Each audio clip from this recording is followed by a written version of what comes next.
Bonjour à tous, c'est Audrey, bienvenue sur Lidl Cuisine. Je vous retrouve cette semaine pour réaliser une recette japonaise. Vous savez que j'adore ça, mais vous aussi d'ailleurs, vous me le dites bien en commentaire et ça me fait très plaisir. Aujourd'hui, recette spéciale début de vacances été, les tamago sando, littéralement les œufs au sandwich. Vous allez vous régaler avec très peu d'ingrédients. Comme d'habitude, je vous laisse la liste d'ingrédients en description de la vidéo et bien sûr, vous retrouverez tous les produits chez Lidl. Allez, c'est parti. Pour cette recette, on aura besoin de tranches de pain de mie, de la mayonnaise, des œufs, du sucre en poudre, du sel et du poivre, du beurre et du lait. Je commence la recette en préparant les œufs durs, c'est pas compliqué. Un grand volume d'eau sans sel, vous le portez à ébullition, vous plongez vos œufs et vous les laissez cuire pour une dizaine de minutes, ça va être impeccable. On les plonge délicatement et chronomètre 10 minutes et vous allez voir que vous allez avoir des œufs parfaits. Il n'y aura même pas le petit contour noir.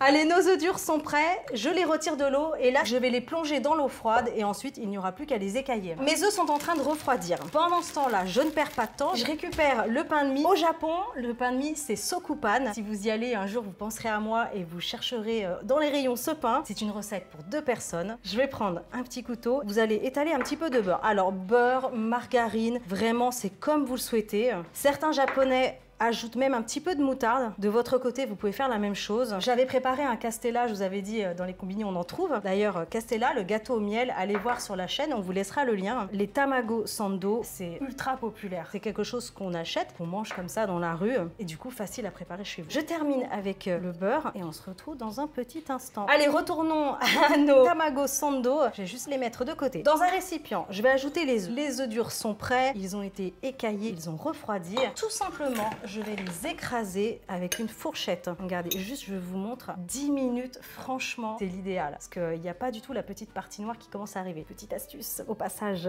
On les écrase. J'utilise des œufs bio avec des poules élevées en plein air. D'ailleurs, si vous n'avez pas vu la vidéo à la rencontre des producteurs avec Xavier et Françoise quand on était en Bretagne, franchement, foncez. On vous mettra le lien et vous allez voir que vous allez apprendre plein de choses sur cette exploitation. C'était une très très belle rencontre d'ailleurs. Les œufs sont bien écrasés. Je vais ajouter une pincée de sel, une pincée de poivre. J'ajoute le sucre.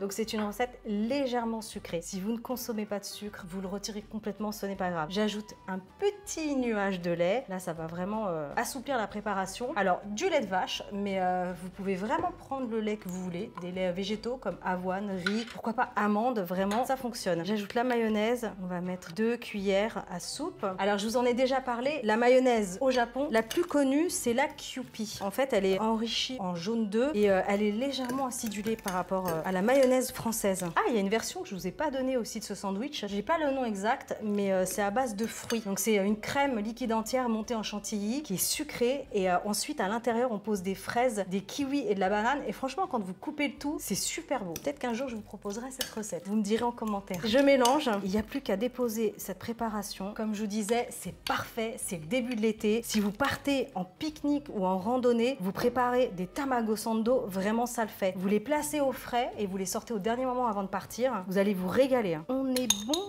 on n'en perd pas une miette.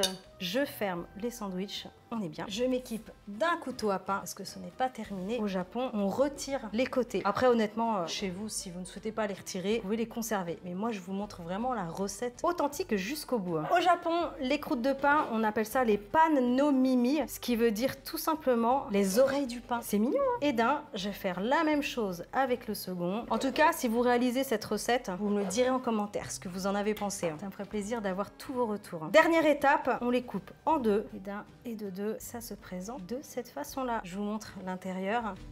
Et voilà, c'est prêt. Maintenant, vous savez réaliser d'authentiques tamago sando. Vous avez vu, il n'y a pas énormément d'ingrédients. C'est plein de saveurs, c'est facile à faire. Je compte sur vous, hein. Vous réalisez cette recette pour vos pique-niques ou alors tout simplement pour préparer à la maison avec votre famille et vos enfants. Vous allez vous régaler. En attendant, pensez à liker, partager, abonnez-vous à la chaîne Lidl Cuisine et moi, je vous retrouve la semaine prochaine. Ciao!